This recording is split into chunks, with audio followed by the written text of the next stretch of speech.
Isama na natin siya sa ating kwentuhan, ang ating Presidential Communications Office, PCO Undersecretary Claire Castro, para mangumusta nga naman tayo. Ano ba talaga? Ano ba nangyayari doon sa ICC arrest warrant at sa mga intelligence info natin tungkol nga po sa kinalalagyan o kung nasaan ba nanunuluyan ngayon si puganting Senator Ronald De La Rosa. Balita ko may tatlong lugar na tinitignan na maaring dun daw po siya nagtatago ngayon. Kausapin na nga natin Undersecretary Claire Castro. Attorney Claire, good morning, Yusek. Peter at Rica joining you this morning. Yes, Rika, and good morning, Boss Peter ba? Yes, yes po. Boss Peter and Rika, yes, good morning. At sa lahat ng mga kababayan natin na nakikinig at nanonood sa inyong programa, magandang umaga po sa inyo lahat. Good morning, Yusek Claire. It's good to see you again. Kahit na nakikita kita sa araw, dyan sa Malacanang, nakikita kita sa gabi. Hindi na umuwi. Sa yung vlog. Anyway. Opo, talaga ang buhay. Oo, talaga naman. No? Parang kaliwat kanan na. Oo. Unang-una, babatiin kita kasi you're now 1 year and 3 months sa yung position. Is that correct? Yes po, Boss Peter, yes po. Yeah, that's an accomplishment para sa akin kasi usually hindi masyado nagtatagal lang. Oo nga, feeling ko nga po rin. Ganyan din po yung pakiramdam ko. Yeah, nakalagpas ako doon sa less than 3 months. Oo. Ang sumpa. It means you're doing an amazing job, no ha? Salamat po, Boss Peter. Medyo ibig sabihin niyan kahit na may mga namimintas at may mga nagtotroll, neto positive pa rin. Yan si Kasi pakiramdam ko naman, Boss Peter, di naman nila ako ito-troll kung hindi rin naman sila nasasaktan o naapektuhan. Halatang obvious. Oo, Yusek Claire. So, let's talk about itong pinag-uusapan natin lagi na ano pa talaga ang protocol pag nagpalabas at inaasahan na magpapalabas pa ang ICC ng additional warrants of arrest. Ang sinasabi ngayon nais ng Malacanang na agarang ipatupad ang mga susunod pang ICC warrant of arrest matapos ang pagtakas ni Bato, no? Going in hindi nahuli, going out hindi pa rin nahuli. Precisely because meron silang konting pangamba dahil meron nga kaso pa sa sa Supreme Court. So ano na ngayon ang bagong protocol dito, Yusek Claire? Boss Peter and Rika, kung ano po yung isinasagawa ngayon, sabi nga po natin, nagsalita na ang DOJ, si Secretary Vida, na ipinapatupad na po, isisilbi po ang warrant of arrest at wala naman pong lumabas na pagpapahinto mula sa Korte Suprema kasi ginalang din po natin ang Korte Suprema at nung hindi po naglabas ng TRO, kailangan na lamang po itong ipatupad ng ating pamahalaan at yun po ang stance ng ating gobyerno. Sa ngayon po may valid warrant of arrest. So, sa mga iba na susunod na warrant of arrest, although ayaw natin pag-usapan to, pero most probably ganun pa rin po yung magiging stance ng gobyerno.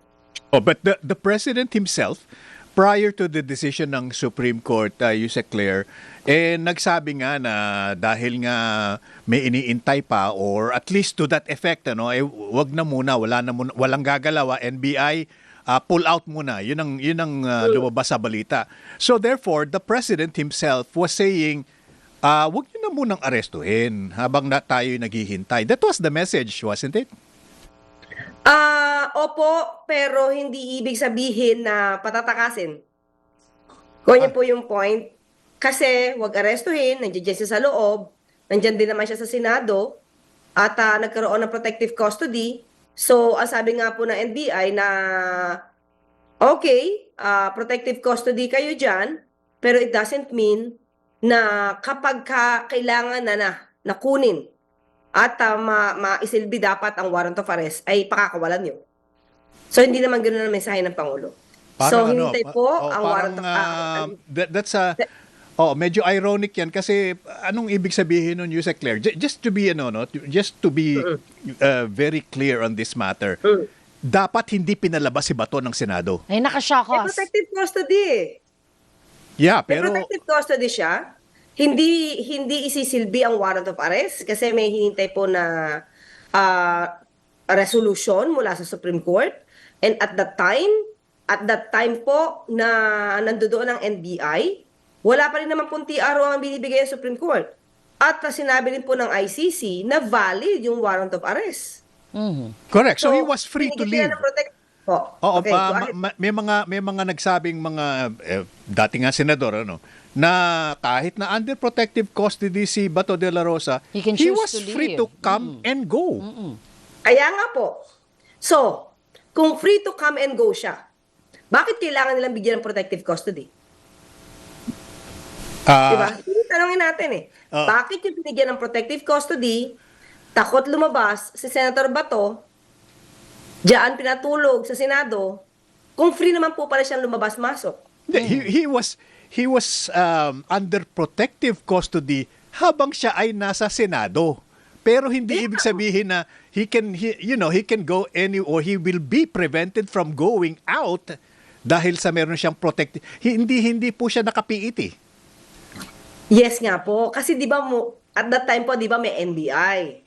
Isisilbi sana or pag-uusapan nila yung tungkol sa warrant of arrest. Pero bakit tumakbo siya? Bakit tumakbo si Senator Bato? Anong kinakatakot niya kung alam naman nilang walang valid warrant of arrest? Sa paningin nila. Pangalawa, kung tumakbo siya, nagalit siya, nandoon siya sa loob, bakit siya binigyan ng protective custody? Kung wala naman silang natatakutan na i-implement at i-serve ang warrant of arrest. And nandun na po tayo ba? sa, kaso andun na nga po tayo, attorney, na nakatakas na. Tapos inaalam pa nga po natin ngayon nasaan kahit may ilbo na, hindi pa rin po natin alam exactly where Senator Bato is. Kaso yung mga security agencies po natin, nagbabasketball kung kani-kanino pinagpapasahan, yung sino ba dapat ang manghuhuli? Kasi merong nagsasabi na hinihintay pa ang utos ng DOJ, hinihintay pa ang ganito-ganyan. So many things are resonating na hindi pa alam sino ba dapat ang magbibigay ng order. Dahil parang ang dali na huli ng dating Pangulo, pero si Senator Bato de la Rosa seems na parang sa dami ng pagpapasa-pasa ng bola, hindi na alam kung sino ang dapat manghuli sa kanya. Nagsalita na po ang DOJ. Lahat po ng puwersa, binigyan na po ng order na i-arrestuhin po, isilbi po, take effect po, to effect the warrant of arrest. So, wala naman pong magulo dun. But that was Nagsalita na po after after na po nag-release ng desisyon ng Korte Suprema. Yes po. Okay, so Yusek Claire, moving forward, ito po yung pinag-uusapan natin kanina.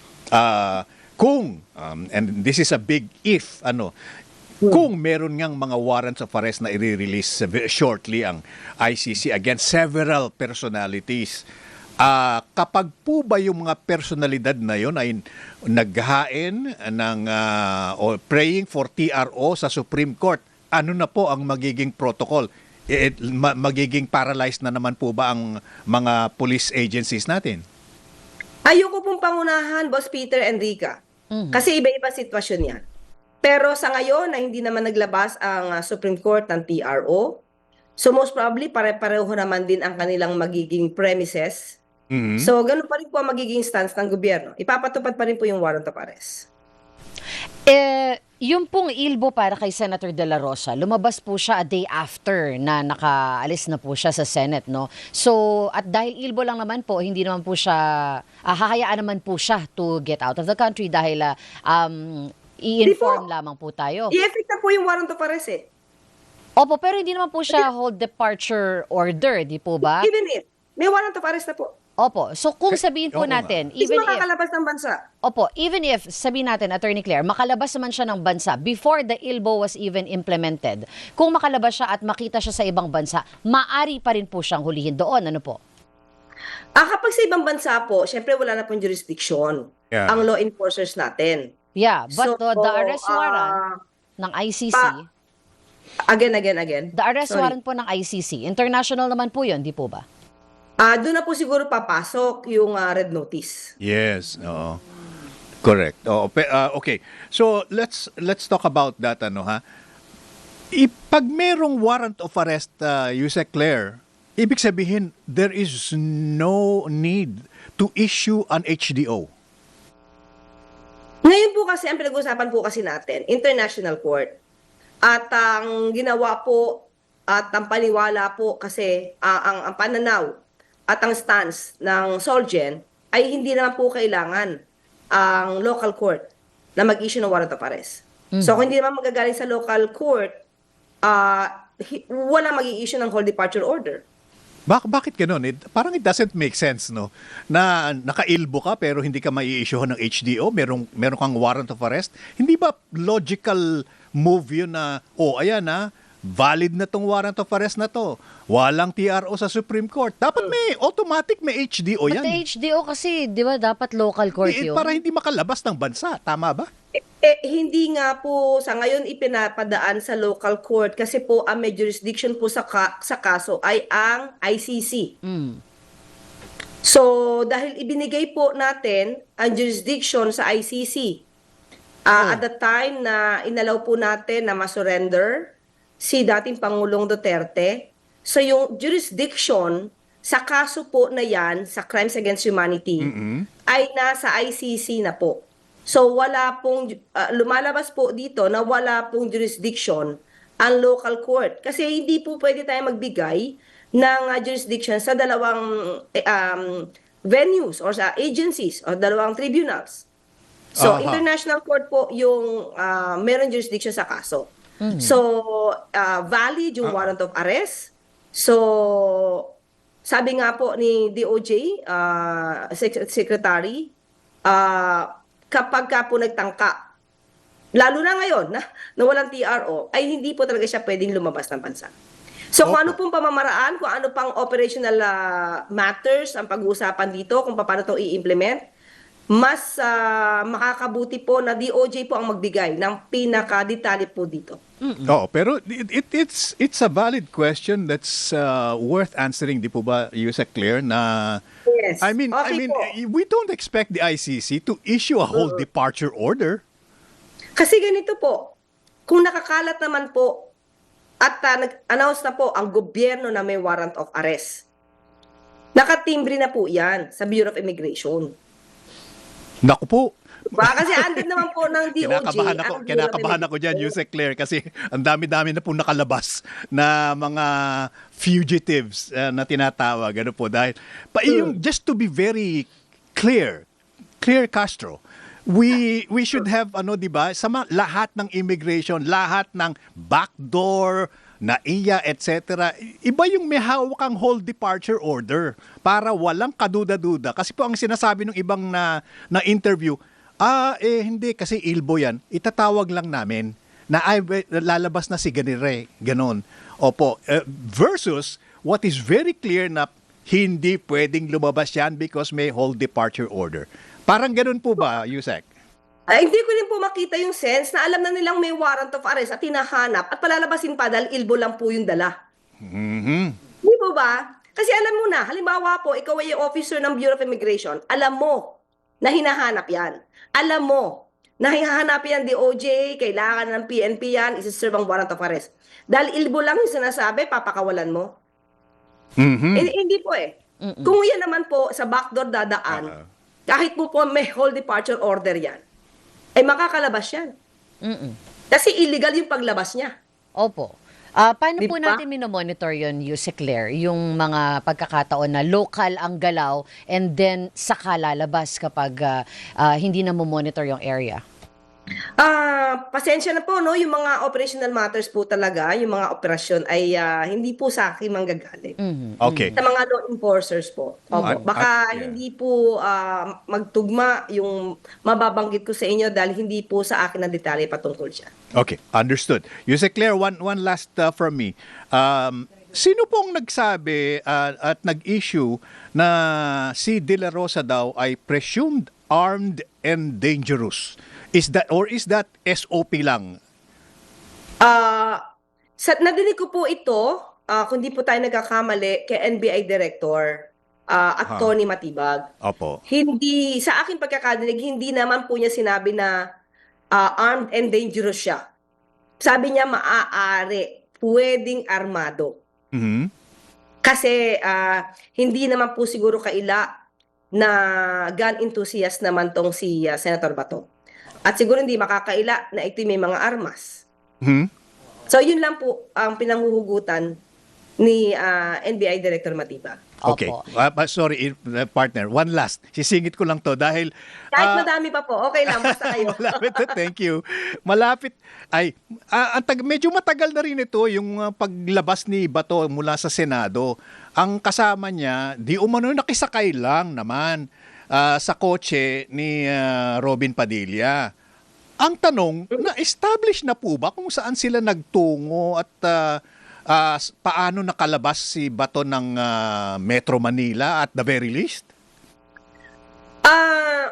Sa ngayon po, ako po, wala po akong hawak na detalye, pero nadinig ko po yung utos ng DOJ na lahat po na nadaanan ay titignan po yung mga CCTV footages para malaman po kung saan nagpunta. So, i-collect din po nila yung mga impormasyon.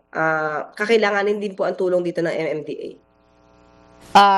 Dahil po International Criminal Court yung nag-issue ng arrest warrant, wala po tayong karapatan magsabi na yung mga nagkanlong kay Senator Bato ay may ginawang obstruction. Tama po ba yan, attorney? And if ever, pwede naman po tayong magtanong, aside from Senator Robin Padilla, maaari rin po ba nating tanongin ang Senado kung bakit sila nagbigay nung, kung pasok ba yung pagbibigay nila ng protective custody doon sa pagharang sa ICC warrant?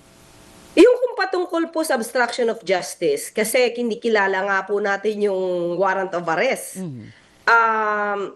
Maaari silang mareklamo ng obstruction of justice, but depende na po yan sa mag-iimbestiga kung hanggang saan ba ang kanilang liability or kung meron silang liability.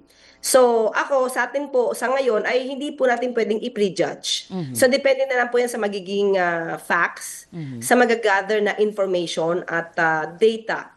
Kung hanggang saan ba ang maasasabi natin naging papel nila sa pagpapakawala, sa